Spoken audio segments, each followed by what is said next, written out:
क्या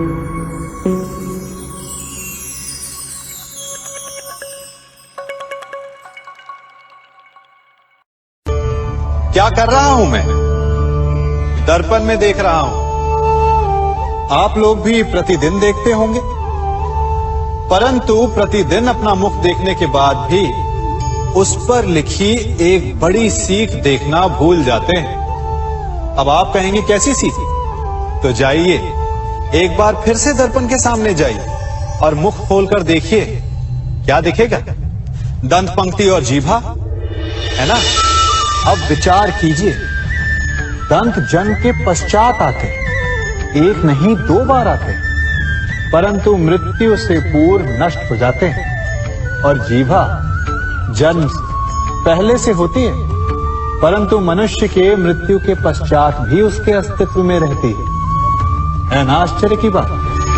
दंत कठोर होते हैं, जीभा कोमल, परंतु फिर भी दंत नष्ट हो जाते हैं, जीभा नहीं होती।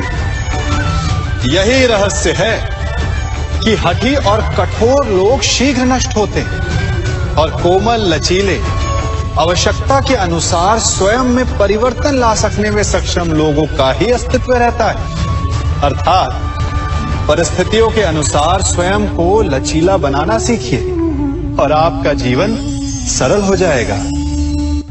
संबंध एक सहारा होता है जीवन का, और संबंधी वो होते हैं जिनसे आवश्यकता पड़ने पर सहायता मांगी जा सके, जिन पर विश्वास किया जा सके कि बुरे समय में वो हमारे काम आएंगे।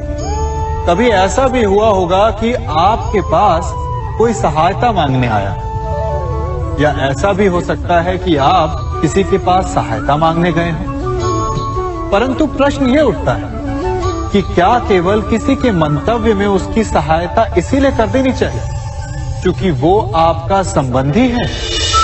अब आप कहेंगे कि ये कैसा प्रश्न हुआ? तनिक सोचिए, एक अस्त्र बनाने वाला जब अस्त्र बनाता है तो ये अस्त्र किसको देना है उसका अधिकार उसी के पास होता है। वो चाहे तो ये अस्त्र किसी को भी दे सकता है, वो एक सैनिक को भी दे सकता है या एक डाकू को भी, और यही अस्त्र 2 भिन्न कार्य कर सकती है। यदि डाकू के हाथों में आ गई तो उसका भय दिखाकर वो लोगों को लूटेगा, निरपराधों का रक्त बहाएगा।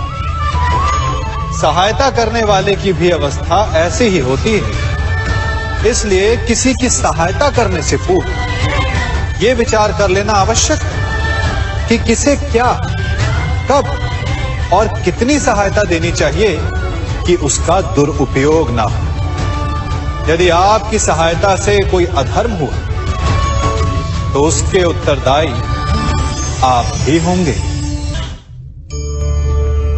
जीवन में कई बार ऐसे अवसर आते हैं कि आप लोगों से मिलने जाते हैं और उनसे कुछ आकांक्षाएं भी रखते हैं, और कई बार जीवन में ऐसे अवसर भी आते हैं कि लोग आपसे मिलने आते हैं। इसलिए अतिथियों का सम्मान करने से पूर्व सदा कुछ बातों को स्मरण रखना आवश्यक होता है।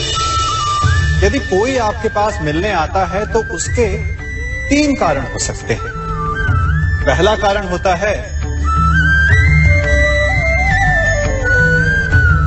भाव, दूसरा अभाव और तीसरा प्रभाव।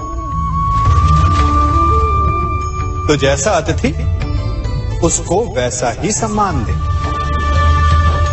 यदि आपके पास कोई भाव से आए तो उसे केवल आपका प्रेम चाहिए, आपका सानिध्य चाहिए, और यदि कोई अभाव में आया तो उसकी उतनी सहायता अवश्य करें जितना आप करने में सक्षम हो, परंतु इतनी अधिक भी ना करें कि वो उस सहायता का दुरुपयोग कर बैठे।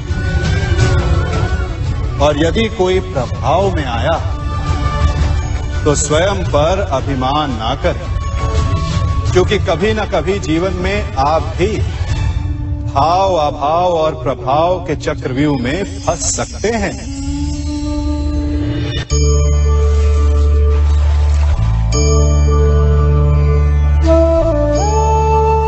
यदि जल को मुट्ठी में कसकर बांधें तो जल कैसे अपना मार्ग बनाकर निकल जाता है? इसी धारा की भांति यही अवस्था हमारे अपनों के साथ भी होती है। अधिकतर हम जिनसे प्रेम करते हैं, हम सदा उन्हें अपने समीप रखना चाहते हैं, स्वयं से दूर नहीं होने देना चाहते।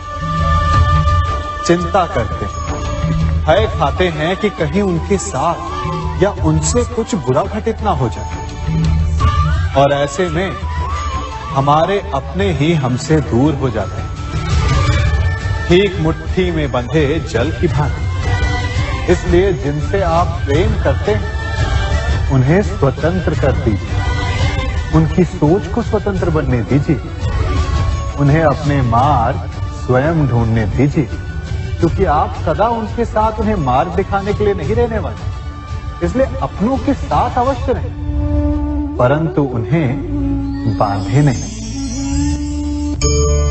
जन्म के पश्चात बालक जब पहली बार अपने नेत्र खोलता है तो उसका मन उत्सुकता से भरा होता है कि ये संसार क्या है, उसे क्या दिख रहा है।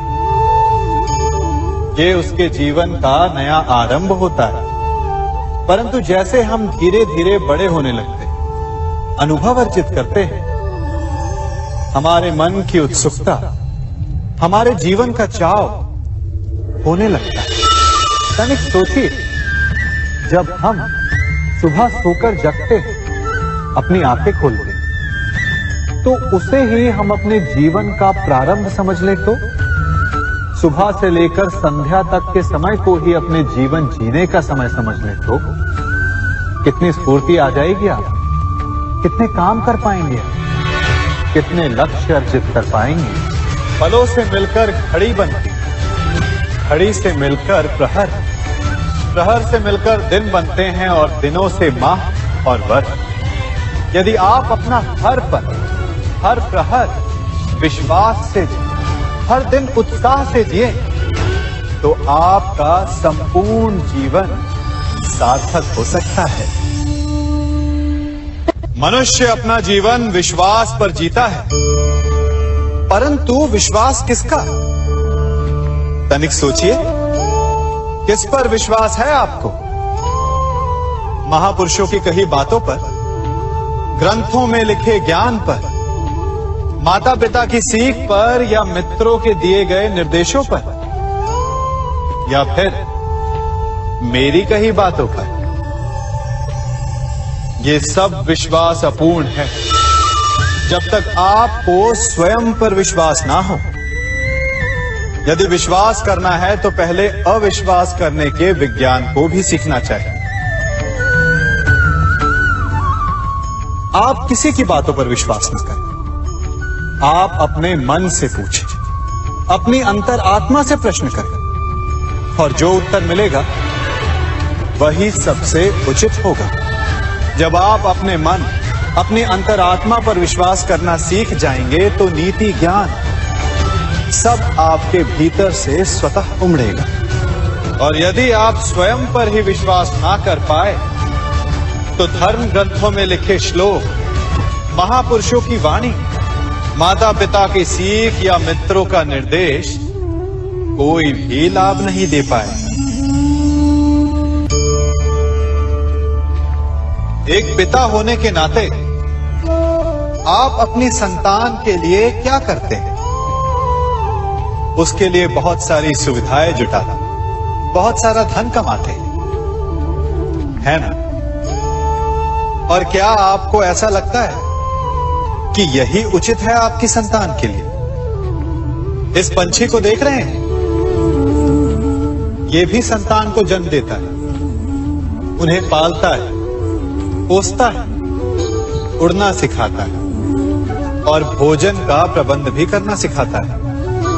परंतु उनके बड़े हो जाने के बाद उनके लिए अलग से घोंसला नहीं बनाता। क्यों? क्योंकि यदि इसने संतान को सब कुछ करके दे दिया तो संतान क्या करेगी? वो अपनी संतान को तब तक भोजन कराता है जब तक उसकी संतान स्वयं भोजन का प्रबंध करने में सक्षम नहीं हो जाता। और उसका लाभ ये मिलता है कि उसी की भांति उसकी संतान आत्मनिर्भर बनती है। इसलिए अपनी संतान को उतनी ही सुविधाएं दें जितनी आवश्यक है। मोह को त्यागें।